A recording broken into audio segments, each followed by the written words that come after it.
Winterizing.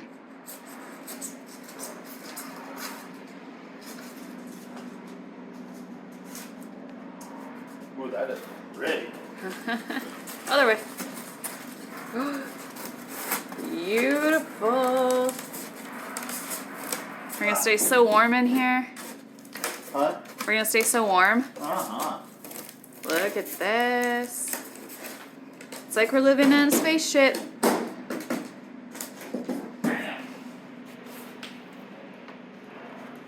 Show them our beautiful doors. I did.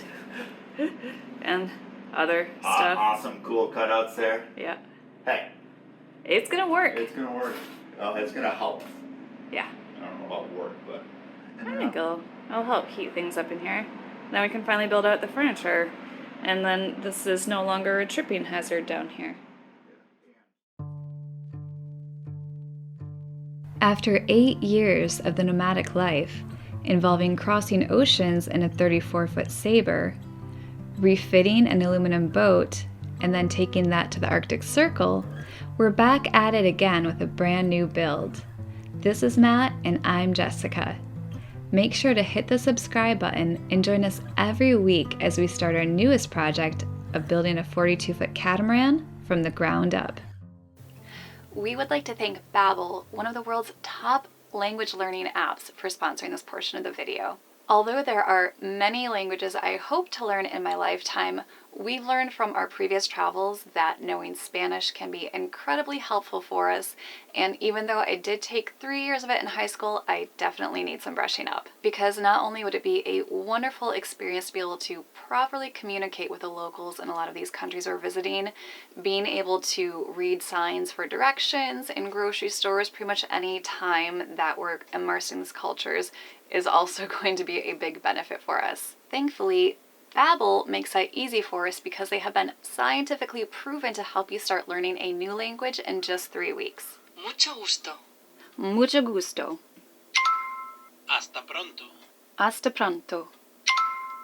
The lessons have been designed by real language teachers, and it teaches using real-world conversations. Signing up is super easy, and each program is personalized based on how much of that language you might already know and how much time you want to dedicate each day to learning that new language. So if you're looking for something easy to do in the new year that's going to help you better yourself and expand your knowledge, make sure to check out Babbel by using our link found in the description box below and get 60% off of your subscription. And we're also curious what language you're interested in learning and why.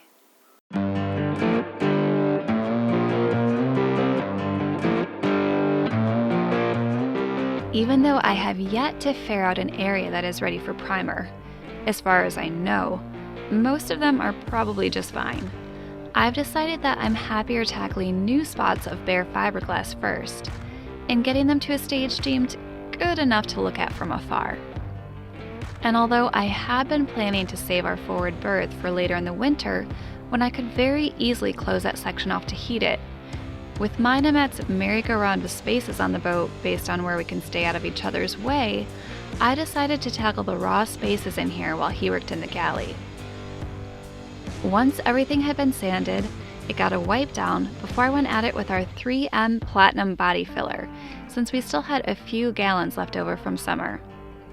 Because this filler has a work time of between 4 to 8 minutes, plus is much thicker when trying to spread, it's very hard to get a pass all the way across a space this large. And my best bet was to start from the outer edges and work my way inward, as it's easier for me to blend my edges when my scraper is not running into a seam. Then I'd work to fill the inner space and run a 6-inch scraper over the filler to smooth out the filler in larger sections.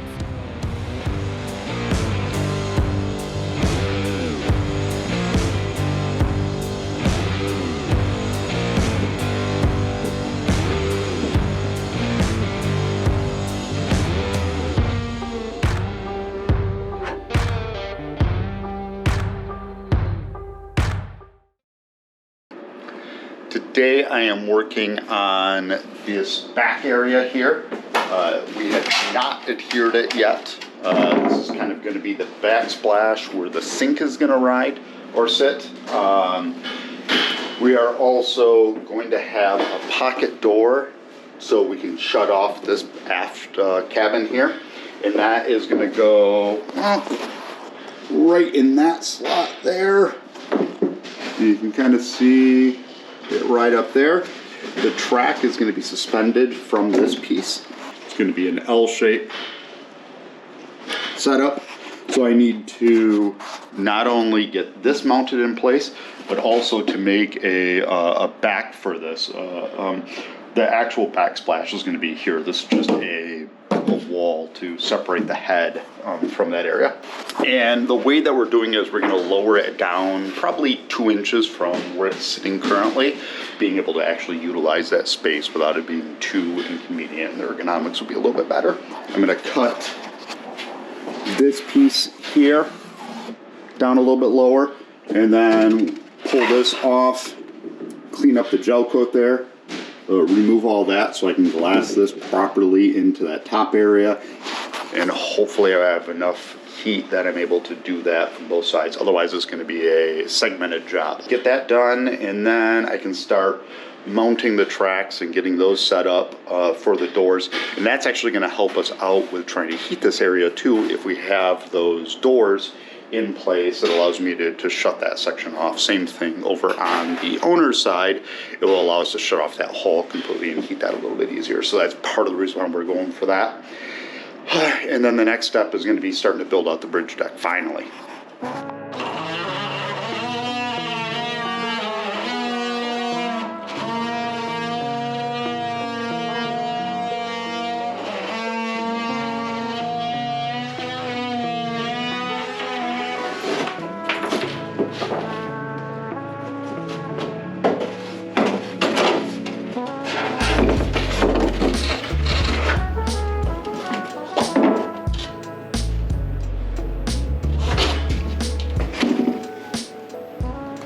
So one of the other factors in this is the ease of install.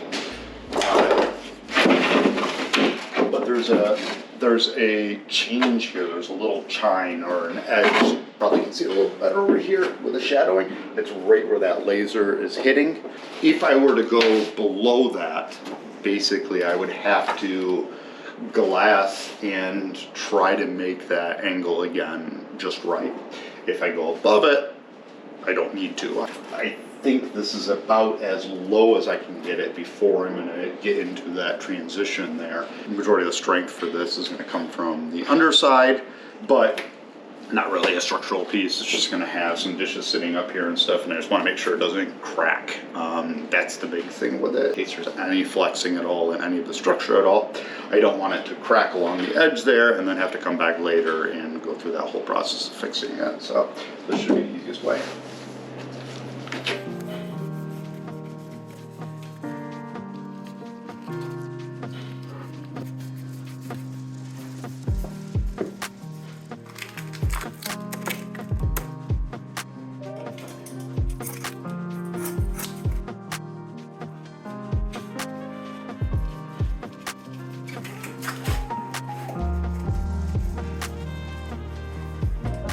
Look at Matt work diligently. Yay, Matt.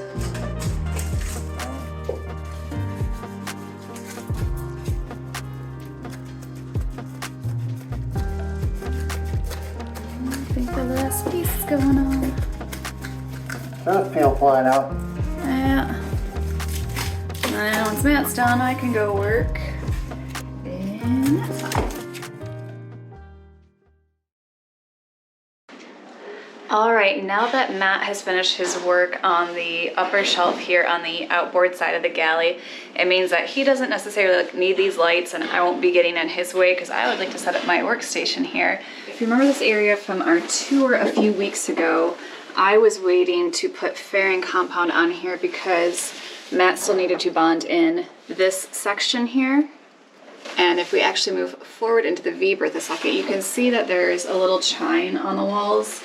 It was molded with this line in here, which we want to keep as good as we can. But of course, once you begin fairing compound and things, you start to lose that line. So Matt and I have been like busting our heads trying to figure out what's the best way to do that. So that is why in this section he did a little mold of it so that we can have something kind of like hard on the inside that just gets the lightest coat of fairing right there, and I kind of blend it down because that's the only way that we can think of right now which will work, and then see if that's the best way so I can begin to do this whole area here, which is why you haven't seen any of those done yet. But if anyone else has ideas on how to best keep that line, because it's not straight, like it angles down the further it gets towards the bows, yeah, we're kind of at a loss and just trying everything here.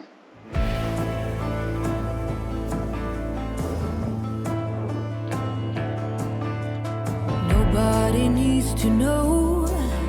Surrender to the grief. Nobody needs to know. Let go. We stir it up, create rings. We make something out of nothing. If you believe, hold on tight. Scream into the night. Make it all glow. Dress up inside. You're part of the rainbow. It's your right. Well, I'm about halfway through right now, and some of these areas it is easier to let the first section kind of like dry so that you're not smearing it. And let me kind of show you how I'm feeling about it so far. As you can tell from here, I started doing kind of light coats on this piece of fiberglass because I know that it's still not quite even. I want to make sure to keep this crease. I'm probably going to go through here and kind of hand sand a second to see how thick or not I need to go on this. It shouldn't need a lot. And up here I decided not to even touch it just yet until I can get a better feel. So I started just going over the fiberglass mold, which you can still see there's lines there, and just kind of like working my way up. But then this area here should be much more simple. Probably gonna have to use like the mouse sander in there. Blocks may not go, but yeah, this is still an enigma. So yeah, that would give the option to lounge this direction and one person facing this one, or this and this, or whatever, both facing that direction. More storage. Yep. I just can't ever picture you and I sitting at a nav desk. Nope. It's just not, we've never done it in 10 years. I can't imagine suddenly starting on this boat. Right. So we're finally at the stage that I've been kind of dreading, a little excited, but been dreading, is making the final decisions of how we're going to lay out the galley and the salon area. Jess and I have gone through and tried every angle, twisting things around. We really like what Max Crease has done with the galley setup, with the salon setup. If you think about it, you know, most houses are set up. If you have an open floor plan, you have the kitchen in a back or corner, whatever it is, and you have the sofa facing the other direction, so it's not looking directly at the kitchen. They've done a really good job of designing that and making it a very similar layout. Normally in a catamaran, you put everything around the perimeter, around the edges, and it gives you more floor space, but you're then always looking into the kitchen, into the galley, focused in that direction. It just always seemed a little odd to me. This seemed like a much better layout. Now it's trying to figure out exactly the refining part of it to make it the way that we use a boat. This is coming into some of the negatives of having been out for 10 years doing this previously, is we have some habits. We have things that she and I do that is not necessarily the way that everyone else does it. Great when you're building a boat because you can go into it and go, okay, well, I know we're never going to use a nav desk, so we really don't need it. If we didn't have that experience, we'd just do exactly what Max Crease did and put a nav desk in, or what everyone else does and puts a nav desk in, but we know that we're not going to ever use it. So do we follow the typical trends, or do we go with the way that we use the boat specifically and make more of a lounge area? And so that's what we're debating right now. Finally into that stage where we need to make a decision, and we're just laying out the other options before we start glassing things in, and we're in a position where there's no going back. Jess is working on marking where the front edge of our settee is going to be. What we're doing today is putting in just the front sections, the faces of each one of the settees, and the support that holds it up against the bulkhead and that side over there as well. You can kind of see the marks where I've sanded it to prep the surfaces. But we'll get that in place. Once that's in, then we can start building out the galley and areas there. But I really just need to get this basic form in place. Up the wall.